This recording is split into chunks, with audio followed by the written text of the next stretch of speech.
Okay, the very first step whenever we're going to save some drum tracks that are in desperate need of help is to see where we stand. And so we need to kind of listen and just take some inventory and see what we got here, because there may be some good stuff in there that maybe needs just a little help, but could be good in the final mix. So let's just look here. First thing, let's look at overheads.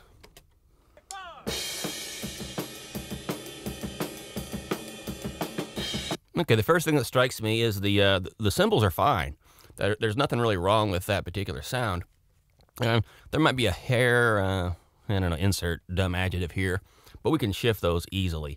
But what I'm hearing is the kick and in particular the snare is terrible in the overheads, which is a bad sign. A lot of times you can get a good snare in the overheads, but that close mic will be ringy or just weird and crappy. But in this case, we definitely have just a hunk of junk snare.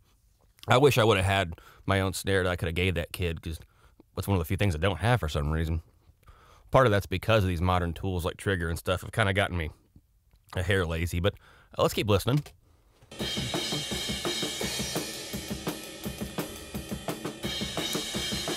And just for you guys who are curious about what you want in that overhead, the snare should always be a little bit bright and a hair thin, actually. That's what I want. You can hear that in Superior Drummer 2.0 the best, I think. You saw their overheads, and that snare has got a cutting quality, but it's real hi-fi and pretty and bright, and a hair on the thin side. You get your chunk from that top mic on the close mic, the 57 or whatever you use.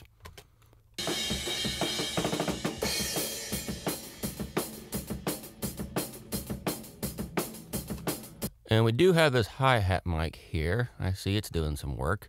So that was overheads and hi-hat mic. I think I goofed up there, but let's listen to just the hi-hat soloed.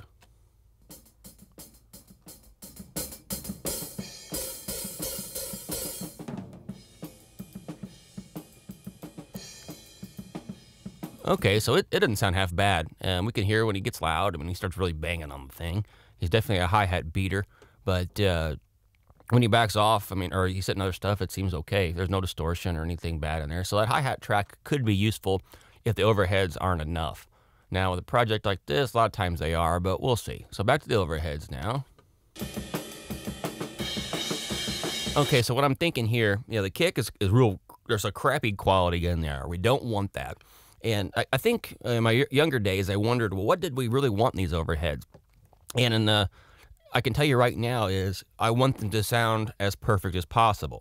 On the right kind of project, maybe not like a rocker like this, but on, I don't know what, some other kind of genre of music, the overheads alone will often do all the work. They could do the entire kit. That's very plausible.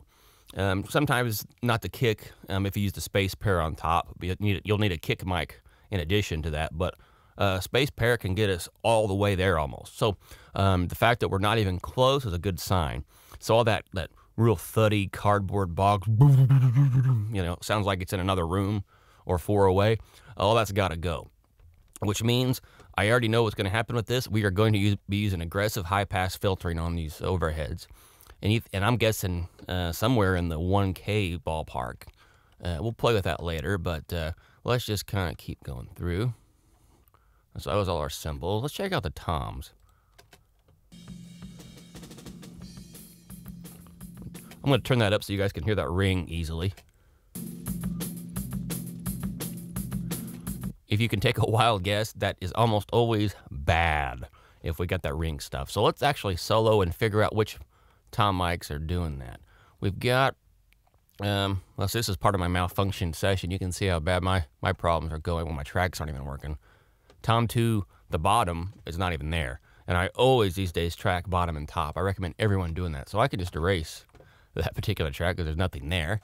Okay, here we go. Normally, you don't have to do any of this work.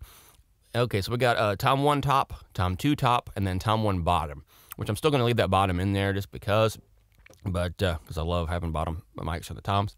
But, okay, let's solo through and see where the problems are.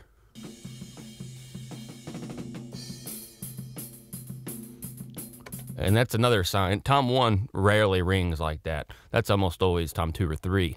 Well, we have that little sympathetic resonance on our little guy, so I've got a feeling our big Tom's gonna be doing it too. Yep, that's pretty horrible. Okay, and then here. Okay, so what I'm thinking right there is we'll see what happens in context, but whenever these tom tracks are blended into the real track, we almost never want in there. There's nothing good about that. And that can also conflict with, bass notes and all kinds of other stuff. It adds a sludge that takes clarity away from drum tracks. We definitely wouldn't be buying samples that had that crap in there. So we kind of just shouldn't even have that in it to begin with, which means I'm most likely going to be doing some of this number where I actually cut out the tom hits. Luckily, this drummer, I like the notes he chose, I guess for lack of a better word, his performance in terms of what he wanted to play. He rarely does a bunch of tom junk when he doesn't need to. So what'll end up happening is the drum hits will be more like that. We'll bring them up when we need to, and then they'll go down to 0. So we'll have no ringing. Okay, so let's hear the toms actually in action. Okay, so that's going to be way too far. I'm not getting too serious about cutting them out just yet, but... Okay, and so they do sound like cardboard boxes. Those do not sound like toms. This, like I said, this is going to be an uphill adventure, but I assure you this should sound pretty damn good when we get it done. That's the point anyway. And again, I want to emphasize this is what not to do. This is an example of everything gone wrong on a session, and normally I would, well, I got to pull up politics here because this is a paying customer. Normally I would get tracks that are easier to mix than this. Let's say this was a challenge, and this kid will be a lot better the next time. He'll be a million times better the next time. I try to be positive about this. Okay, and then the snare bottom, let's take a look at that.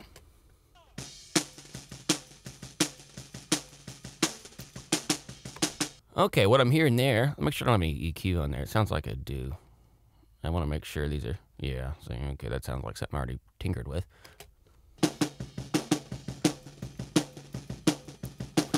One thing I like about that, I'm hearing the slap. It sounds like he's hitting a drum, like the pop, the pop. I don't know if that's coming through or not, but it sounds like he's hitting it. The snare top certainly doesn't sound that way, unfortunately, and that snare top's much more critical for what we're doing, but there is some useful information in there. When it starts getting really rattly, oh man, that could be a big problem. Let's just see.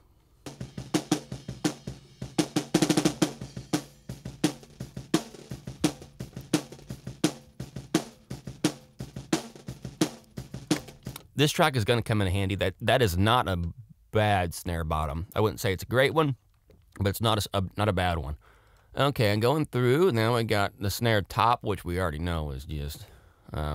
it doesn't get much worse than this on tracking. If you got a snare top like this, this is a bad day. I mean, I've recorded hundreds of drummers, and I would say this is in the worst 3% of my tracking. Normally, I don't ever like my snare tops, and I almost always use samples, but this one is it's hard. It's a challenge. So here we go. 1, 2,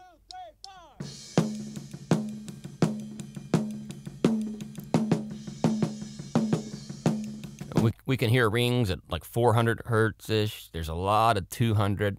The whole thing is just a really cloudy deal. But what happens is if we start cutting all that stuff out, is we'll end up with a whole lot of bright bleed. So this guy we can almost forget about. We'll come back to him, but pretty much fried on that. So I'm just going to go ahead and X him out. So he's gone. All right, let's look at the kick.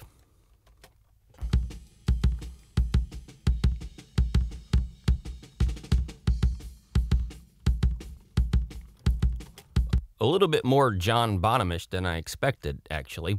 Not the good parts, but the ringiness, and we're going to want to tighten that up significantly.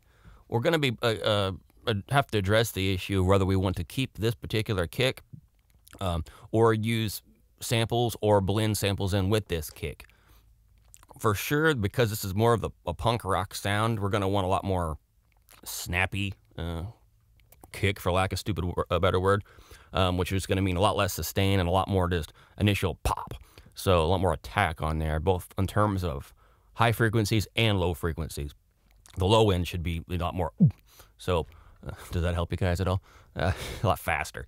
So I don't know what we're going to do with that. And the debate comes down to which is often faster, just to slap in some a Slate sample and go with it, or to mess with this. And we'll address those here in a later video. Okay, so now we know we have our work cut out for us. We hear some good stuff in the overheads if they're high passed. Toms are rough. Hi-hat's good. Snare top is completely fried. And the kick, so-so. Okay, let's get our hands dirty. Let's go.